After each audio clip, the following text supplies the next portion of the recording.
This week, I'm talking to all the brand new fasters that are out there. Folks that have just dipped their toes into this fasting lifestyle.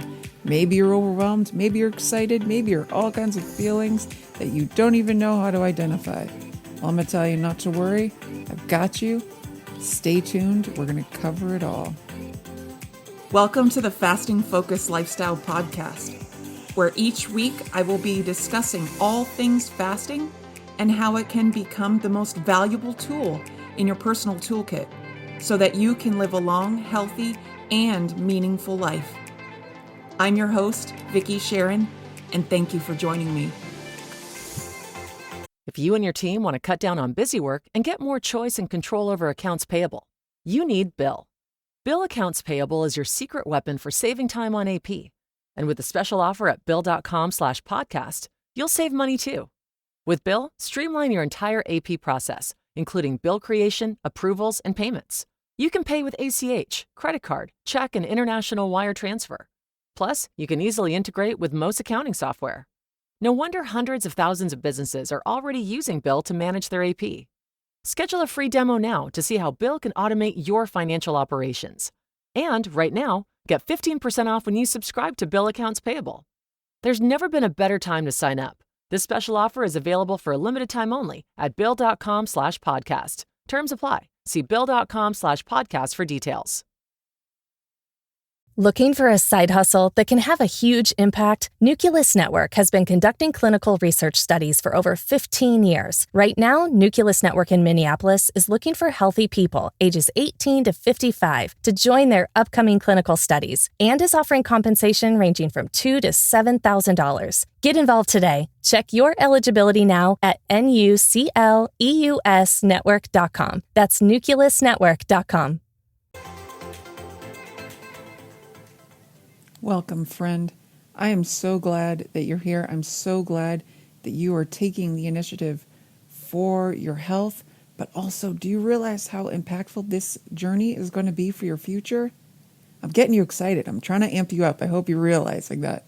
My hope throughout this journey for you is that you see this lifestyle tool, not just a method to lose weight, not just to get down to the size that you've envisioned that you've always wanted to either get back to or to be at. Maybe you've never been at that weight like I was. That was me. I've never, ever been at this weight as a healthy adult, ever.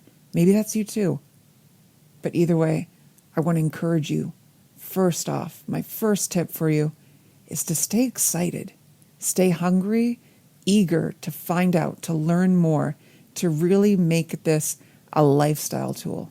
I'm going to encourage you to remove any thoughts or feelings where this lifestyle feels like a burden or something that's going to limit or interfere with your life. This is my mantra with the entire journey that I advocate in supporting and advocating for this lifestyle in others. This should be the most simplest, instinctive sort of process that we willingly decide to participate in. So for reference, when I first started my journey way back, it feels like forever ago, back in 2018, I remember standing where I was, thinking what I thought, feeling what I felt, and really drawing my hypothetical line in the sand that I knew that I could make this simple. I knew I could make this enjoyable. I knew that I could make it custom and personalized just for me. The more I learned about how flexible and adaptable to our bodies and lifestyles that this process was, I got excited. I got really freaking excited. I knew that there was no hard, fast lists or protocols of things to do in the schedule for each day, that there was a list of strict food to only have to eat. And I didn't feel boxed in. And that was a big deal for me because every other process and method that I tried before, I felt was too strict and way too rigid.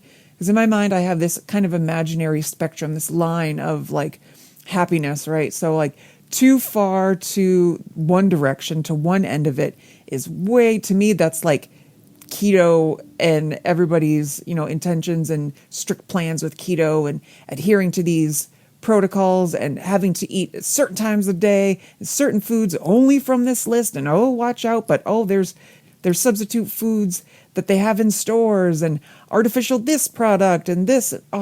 It's just, y'all, it just felt so chaotic and unnecessary. It felt like it was so much noise to discredit such a simple kind of process of fasting. But, conversely, if you go to the completely other end of the line and you have intentions in your mind of like, yes, I want to get healthy and lose weight, but you're kind of just like guessing and flubbing throughout the entire way, of course you're not going to be entirely successful.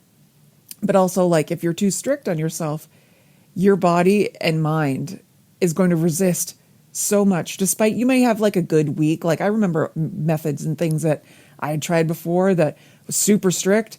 I maybe lasted a week before my body and mind were like just thinking, this is too much, this is too hard, this is too strict, too much of a drastic change from what we already know, what is already familiar, what is already habitual and normal, enjoyable practice in our life. So I knew the base of fasting when I first came into this lifestyle. I knew all it was to start. What I wanted to do for myself was to do the most simplest step in that direction. I knew after only doing 2 weeks of a 16-8, that was the only thing I did. I didn't change what I ate. I didn't change my activity level. I hardly made any changes besides how often I was eating throughout the day. That was the easiest, most actionable step in the direction. I did not want to go hard. I didn't want to go full bore steam ahead into this. I wanted to dabble slowly into it. I wanted to tiptoe to really allow myself to, over time, master and learn everything I could about this. So to me, the first low level of getting into this lifestyle was integrating that 16-8, and doing that for 2 weeks.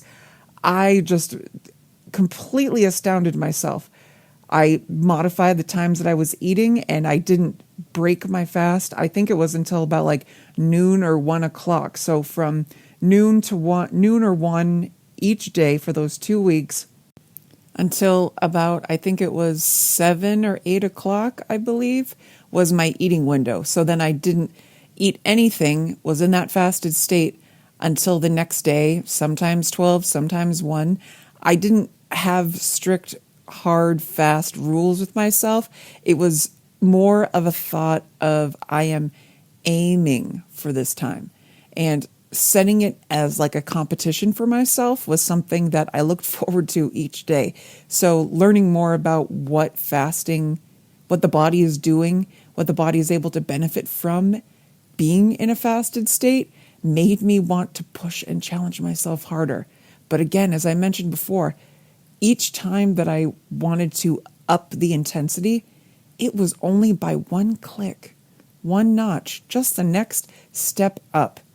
And I have had this mindset throughout my entire journey, and I wholeheartedly advocate this to others too, is that when you do increase the intensity or to, up the level of challenge and difficulty to, get results better, quicker, whatever, that you have the understanding that it's going to be just one step at a time, and really making sure that before you take that next step, that you feel comfortable and that you feel proud of yourself, of what you've achieved thus far. So let's say if you're doing 16-8 for 2 weeks, and maybe you have a bit of a success with it so far. Maybe you go down like 5 or 7 pounds or whatever your first 2 weeks, but you're like, oh yeah, I kind of did okay, but I want to up it. I would personally say do 1 more week of 16-8. And with that 1 week of 16-8, challenge yourself. Say one day you wake up and you're like, I've got a busy day, I've got things to do and stuff to come on, but I know family dinner time is this time and I want to make sure we're good for that. Great. I would aim to think about, okay, what time do I feel like I can handle breaking my fast? Okay, so you break your fast, let's say maybe 1, maybe 2, and you have a handful of nuts, or you have a good little chunk of cheese or meat, or somebody, you have some guacamole, or whatever your choice is.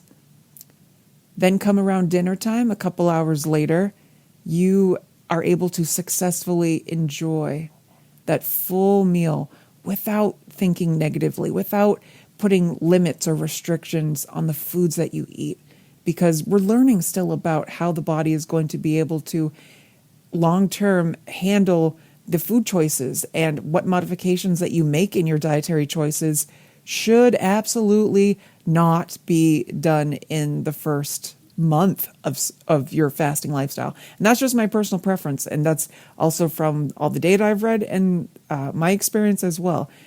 Wait until you're about 3 to 4 weeks into this. And the reason why is I'm going to encourage you, along with the tips I've given so far, is aim to get yourself fat adapted. Please aim to get yourself fat adapted. Some people call it keto adapted. I personally call it fat adapted because that's one of the terms that I've heard Dr. Jason Fung mention quite a bit. But truly getting yourself fat adapted essentially is getting to the point in a habitual practice of deliberate time-restricted eating / integrating intermittent fasting into a regular routine and habit for yourself, for your mind and your body. You are teaching your body to learn that tapping at your stored body resources is a viable source of energy and fuel when your stomach is empty. And as you probably have heard before, it takes 21 days to make a habit. Your body needs that same or similar amount of time to learn that, hey, when the tank is empty, when your stomach is, burned all its fuel from what you've eaten the previous day, it will learn to tap at the stored bodily resource for energy, your body fat. It will learn. You have to set the right environment and put the conditions right in order for it to learn to do that. So that means allowing for those periods of fasting and being okay with having the beverage choices that you do, learning from that if there needs to be any modification over time. Understand that progress is so much more beneficial than perfection. Aim to continue to improve on yourself. And not all at once, just a little bit more each day as you go further along in your journey. This is going to be an extremely important thing to remember over time as you intensify the amount of time that you are in that fasted state. It also has the incredible ability to easily encourage and complement your ability to make those commonsensical, instinctive, good choices in your foods that you are going to be choosing when you are in your eating window. Because when you get to that point, when you are ready to start making those dietary changes and improvements from what things were like when you first started on your fasting journey, it's going to be so much easier. First off, when you're fat adapted and you start to realize the importance of your food choices between your fasting times and how impactful it can be on not just your results, but the way that you feel and just have the ability to work, to live and sleep, everything while you are in your fasted state and in your eating windows. So either way, like all these little pieces are important, but it's important to put the pieces together one piece at a time. And that first one, as I always say to anybody that asks me, is always focus on the consistency. Get consistent with that fasting protocol. And as always, I recommend to start with that 16-8. Get yourself acclimated as soon as possible. And just that comes from fasting every single day. But again, It should be something that you get excited for, that you look forward to, that you willfully put into your life and make it an enjoyable, challenging experience. Because this journey should be one where you are present and aware the entire time.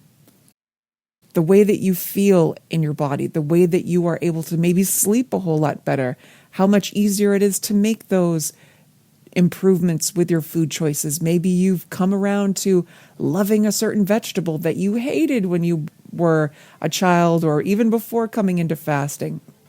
These changes in your lifestyle that happen as a result of just integrating this lifestyle tool that your body already knows how to do, your body is ready to utilize. You've got to set the environment right, and you can do it. You absolutely can do it. As I always say and truly believe, you can do this. I believe in you, even if you don't. If you are in need of supportive coaching on your fasting journey, I'm here.